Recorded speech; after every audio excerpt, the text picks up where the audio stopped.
बिस्मिल्लाहिर्रहमानिर्रहीम। ये स्टूडेंट्स, आज हम जो है अपनी 9th क्लास की जो है वो सीरीज़ का आगाज़ करते हैं, जिसके अंदर आपको तमाम लेक्चर्स, तमाम चैप्टर्स कवर करवाए जाएंगे। अगर आप इस चैनल के ऊपर न्यू हैं तो इसको सब्सक्राइब कर लें ताकि आने वाले तमाम लेक्चर्स आप तक पहुंच सकें। तो चलते हैं फर्स्ट लेक्चर की तरफ। फर्स्ट लेक्चर हमारे पास मैट्रिक्स। तो सबसे पहले तो मैट्रिक्स के बारे में जानना ज़रूरी होगा, क्योंकि 9th क्लास के अंदर ये जो टॉपिक है वो नहीं होता है, ऑलरेडी पढ़ा नहीं होता। जैसे कि सेट का चैप्टर होता है वो आपने 6 में, 7 में, 8 में पढ़ा होता है, लेकिन मैट्रिक्स का जो चैप्टर है वो 9th क्लास के अंदर नहीं ऐड हुआ होता है। तो फर्स्ट हमारे पास है जी डेफिनेशन है रेक्टेंगुलर अरे ऑफ। अरे का मतलब है अरेंजमेंट्स, रेक्टेंगुलर अरेंजमेंट्स। जैसे कि आपने प्रीवियस क्लासेस के अंदर ये देखा होगा कि अरे जो है वो आपकी रेक्टेंगल्स क्या होती हैं। रेक्टेंगल्स के इस तरह की फिगर्स आपने देखी होंगी, जिसे हम रेक्टेंगल्स कहते हैं। तो rectangle arrangements of formation, formation का मतलब बनाना, और कलेक्शन इकट्ठा करना नंबर्स को ऑफ रियल नंबर्स, और ये स्पेसिफिक नंबर्स आपने ध्यान में रखने हैं, वो नंबर जो है आपके रियल होते हैं। लेकिन इसके अलावा कम्प्लेक्स नंबर्स के साथ भी हम मैट्रिक्स को बना लेते हैं। से 0, 1, 2, 3, 4 ये मैंने अपने पास से कोई भी जो है वो नंबर्स लिए हैं। आप इसके अलावा कोई भी दिग्गज नंबर अपने डेफिनेशन के अंदर जो है वो कोड कर सकते हैं। सच एज ये अगर आप देखें तो आपको ये रेक्टेंगुलर अरेंजमेंट जो है वो नजर आ रही होगी। नंबर्स अगर आप मिलाएंगे तो आपको एक रेक्टेंगल्स बनती नजर आएगी, जो कि अकॉर्डिंग टू मैट्रिक्स की डेफिनेशन के साथ है।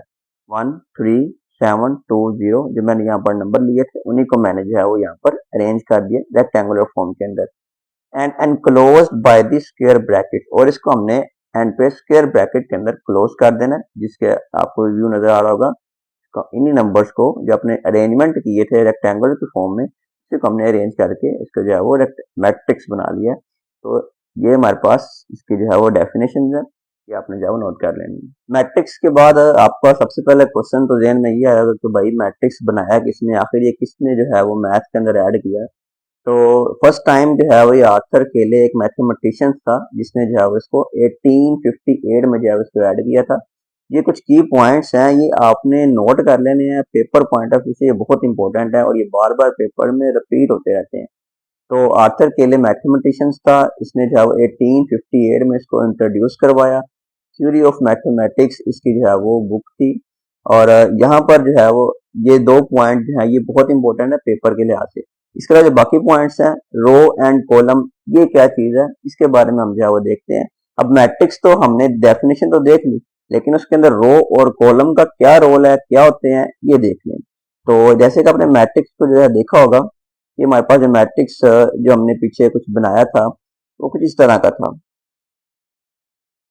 तो यहाँ पर रोज और कॉलम्स क्या होते हैं ये देख। सबसे पहले अगर मैं रोज की बात करूं तो हमारे पास जो हॉरिजॉन्टल लाइंस होंगी, जिसको हम उफ़क़ी कतारें बोलते हैं, ये हमारे पास जो है उसकी रोज होती हैं। हॉरिजॉन्टल्स ये हमारे पास R1 और ये R2, ये यानी कि फर्स्ट रो होगी और ये आपकी जो है सेकंड रो होगी, ये हमारे पास होंगी रोज। और अगर मैं कॉलम्स की बात करूं तो जैसे आप पेज पे साइड पे कॉलम लगाते हैं, वर्टिकल लाइंस, ये हमारे पास होंगे कॉलम्स। तो ये रोज एंड कॉलम्स का कॉन्सेप्ट है, ये आपने जो है वो ध्यान में रखना है, क्योंकि ये हमारे जितना भी चैप्टर है उसके अंदर डेफिनेटली रोज एंड कॉलम्स का काम चलता रहेगा। तो ये हमारे पास फर्स्ट कॉलम, ये सेकंड कॉलम और ये थर्ड कॉलम।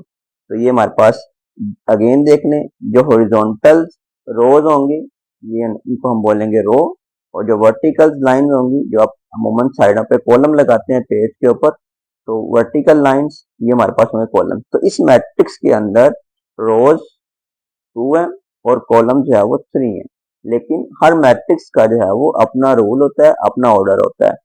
तो फर्स्ट अगर इसके अलावा मैं कोई और मैट्रिक्स की बात कर लूं तो ये हमारे पास एक मैट्रिक्स है। अगर आप इसके अंदर देखेंगे तो आपको 2 रोज मिलेंगी, ये हमारे पास 2 रोज,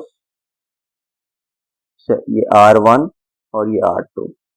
और अगर कॉलम की बात करेंगे तो ये हमारे पास कॉलम C1 और ये हमारे पास आ जाएगा C2। ये हमारे पास रोज एंड कॉलम्स का कॉन्सेप्ट है। उम्मीद है क्लियर हो गया होगा आपको। इसके बाद थर्ड हमारे पास पॉइंट के बाद फोर्थ पॉइंट आ जाएगा एलिमेंट्स। एलिमेंट्स क्या होते हैं? अब जो इसके अंदर एलिमेंट्स यूज हो रहे हैं, जो नंबर्स हमने यहाँ पर यूज किए हैं, ये तमाम के तमाम नंबर्स जो इसके अंदर हम यूज कर रहे हैं, ये तमाम हमारे पास होंगे एलिमेंट्स। ये इसके एलिमेंट्स, जैसे कि यहाँ पर देखेंगे तो 1, 4, 7, 5, ये इसके एलिमेंट्स है। पेपर में इसका आपको ऑप्शन इस तरह से आएगा, तो ये आपने जो है में रखने हैं। नेक्स्ट हमारे पास ये matrix donated by capital letters, ये क्या चीज है, यानी कि आपने जब भी मैट्रिक्स को किसी भी एलिमेंट से लेट करना है, सपोज करना है, तो वहां पर आपने हमेशा उसको कैपिटल लेटर का वर्ड यूज करना है, जैसे कि 1 2 3 4 5 6। तो मैंने यहाँ पर जो वर्ड यूज किया ये कैपिटल लेटर्स है, इसको अगर आप स्मॉल लेटर में यूज करेंगे तो ये गलत हो जाएगा। तो ये मैट्रिक्स का रूल है कि आपने जब भी इसको जो है वो डोनेट करना है किसी एलिमेंट्स के साथ, तो आपने हमेशा वहां पर कैपिटल लेटर को यूज करना है। स्मॉल लेटर्स कभी भी मैट्रिक्स के डोनेशन के अंदर नहीं यूज किए जा सकते, हमेशा इसको कैपिटल लेटर में यूज करना है। जैसे कि ये ए है, इसके अलावा अगर मैं कोई और मैट्रिक्स सेट करता हूँ एम, तो वो हमारे पास 1 5 7 6, तो यहाँ पर भी आपने इसके जो डोनेट किया वो कैपिटल लेटर से किया है। अगर स्मॉल से करेंगे तो वो गलत हो जाएगा। सेकंड टॉपिक हमारे पास order, order of matrix. Order of matrix क्या होता है?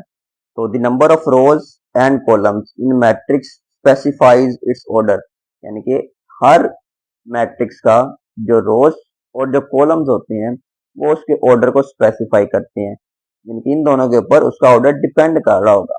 तो इसकी जो डेफिनेशन है, proper definition, if a matrix M, M any matrix है, आप यहाँ पर कोई भी मैट्रिक्स का नेम जो है वो यूज कर सकते हैं, मैंने एम यूज किया, आप कोई और यूज कर सकते हैं। If a matrix M has M rows, M any numbers 1 2 3 4, कोई भी नंबर जो है वो हो सकते हैं, एंड n कॉलम्स, और n कॉलम्स भी हमारे पास कोई भी आर्बिट्रेरी नंबर्स जो कि मैट्रिक्स के अंदर यूज हुए होंगे, then M is said to be order of matrix। तो उसको लिखने का जो तरीका होगा M by n, ये हमारे पास होगा order of matrix. For example M is equal to 1 2 4 7 9 5। यहाँ पर हमारे पास अगर आप देखें तो 2 रोज, यानी कि 2 रोज हैं और 3 कॉलम्स हैं, तो इसका जो ऑर्डर लिखा जाएगा 2 बाय 3, यानी कि फर्स्ट हमारे पास आएंगी रोज, देन बाय कॉलम्स। तो फर्स्ट हमने जो है वो रोज की जो तादाद है वो बतानी है, एंड देन कॉलम्स की तादाद को बताना है। ये हमारे पास इसका ऑर्डर बन जाएगा 2 बाय 3। इस एग्जाम्पल में आप डिफरेंट मैट्रिक्स भी जो है वो यूज कर सकते हैं, जैसे कि इसके अलावा मैं कोई और मैट्रिक्स दे देता हूँ 1 3 7 4।